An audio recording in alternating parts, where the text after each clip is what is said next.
Hello everyone, we are discussing cue cards from January to April list और ये first version होने वाला है।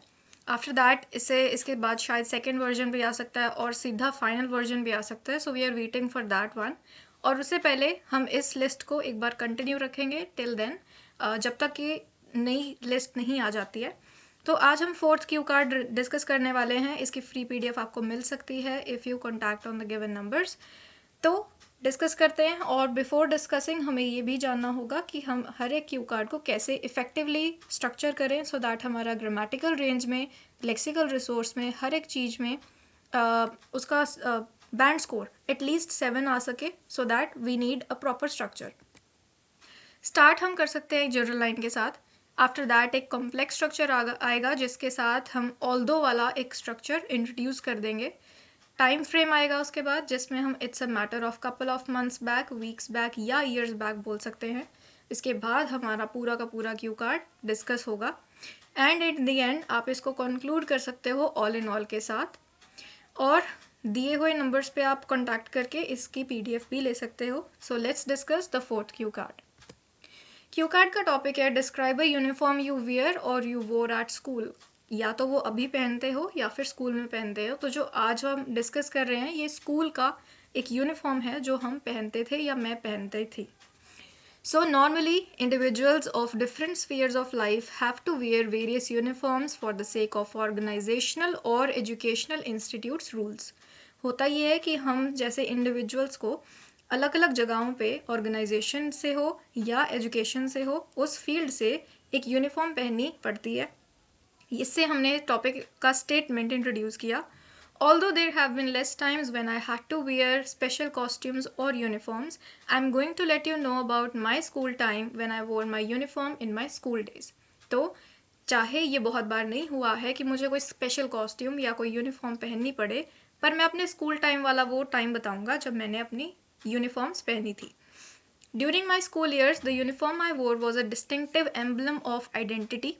तो ऐसे जो हैवी वर्ड्स हैं या फिर जो टॉपिक रिलेटेड वर्ड्स हैं, अगर आप इसको यूज़ करते हो तो आपका लेक्सिकल रिसोर्स में डेफिनेटली एक बैंड ऐड हो जाता है। एटलीस्ट वन बैंड आप उसमें ऐड कर सकते हैं। अ sartorial marker that fostered a sense of unity among students. तो ये यूनिफॉर्म सबके बीच में एक आइडेंटिटी, एक डिस्टिंक्टिव एम्बलम शो करता था, प्लस ये यूनिटी को भी बहुत ज़्यादा फॉस्टर करता था, उसको बिल्ड करता था। Our school uniform was a traditional ensemble that blended a touch of formality with practicality. तो उस यूनिफॉर्म में फॉर्मेलिटी और प्रैक्टिकलिटी दोनों होते थे। It consisted of a navy blue blazer with the school emblem proudly embroidered on the left chest. एक blue blazer हमें पहनने को दिया जाता था जिसके लेफ्ट साइड पे एक एम्बलम बना होता था जो स्कूल का एम्बलम था। Accompanied by a white button down shirt underneath, उसके साथ हम ऐसी एक शर्ट पहनते थे।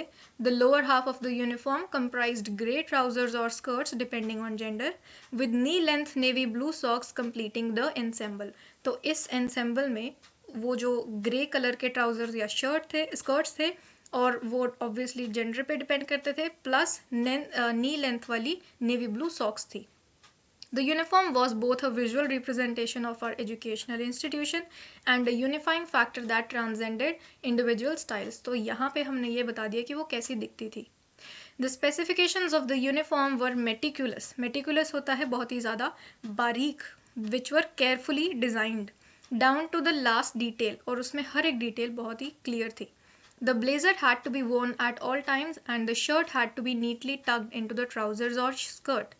जो ब्लेजर था वो डेफिनेटली सबको पहनना ही पड़ता था, प्लस वो जो शर्ट थी उसको नीटली टक होना चाहिए था ट्राउजर्स या स्कर्ट्स के अंदर। The length of the skirt was regulated ensuring a modest and uniform appearance. Skirt की लेंथ रेगुलेटेड इस तरीके से थी ताकि वो मॉडेस्ट और यूनिफॉर्म दिखाई दे सके। Footwear choices were restricted to black shoes and accessories were minimal, typically limited to the school tie and a discreet wristwatch. Maximum हम एक रिस्ट वॉच पहन सकते थे, एक स्कूल टाई पहन सकते थे, इसके अलावा असेसरीज अलाउड नहीं थी, प्लस जो शूज़ का कलर है उसको ब्लैक होना ज़रूरी था।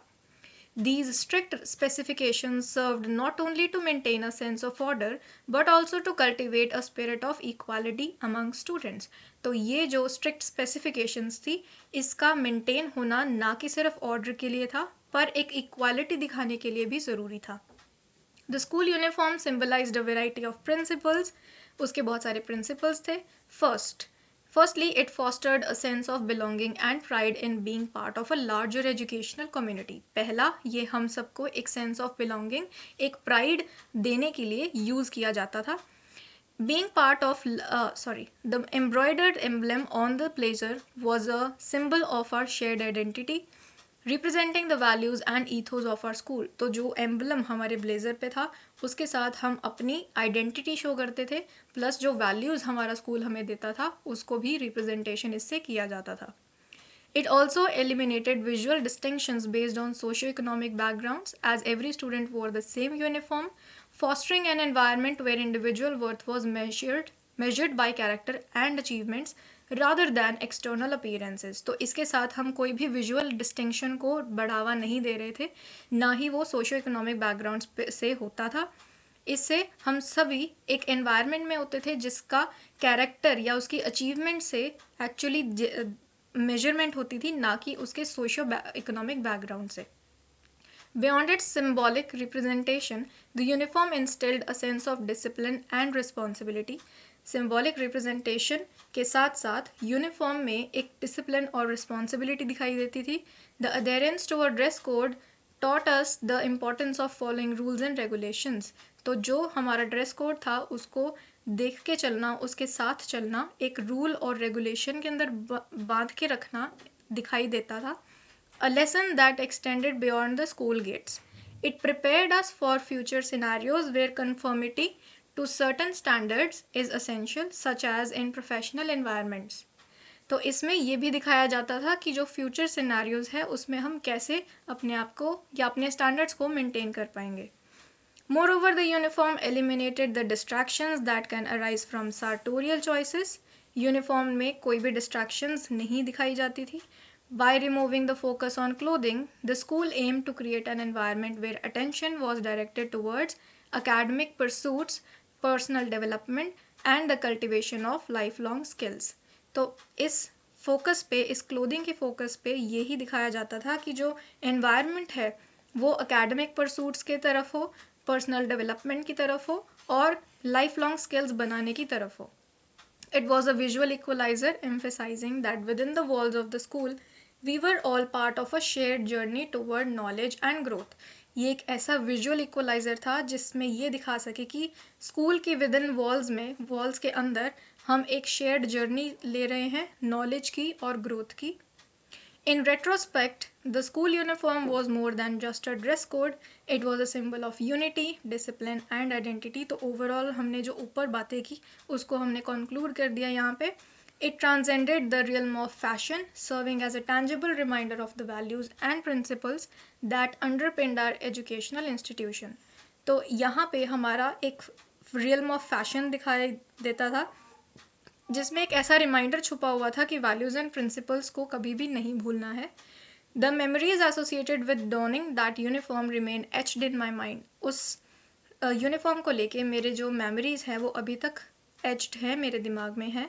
Representing a chapter of my life where academic pursuits were complemented by a sense of camaraderie and shared purpose. Camaraderie is companionship, दोस्ती, समथिंग लाइक दैट। तो इस चैप्टर ऑफ माई लाइफ में मुझे ये सब कुछ सीखने को मिला। मैं शेयर्ड पर्पस रखता था या रखती थी। तो ये हमारा जो यूनिफॉर्म के ऊपर क्यू कार्ड था, वी हैव डिस्कस्ड दैट। इसमें से जो आप इम्पॉर्टेंट वर्ड्स एक्सट्रैक्ट करेंगे उसको अपने क्यू कार्ड में यूज़ कर सकते हैं। एंड हम मिलते हैं नेक्स्ट क्यू कार्ड में। Till then we keep learning.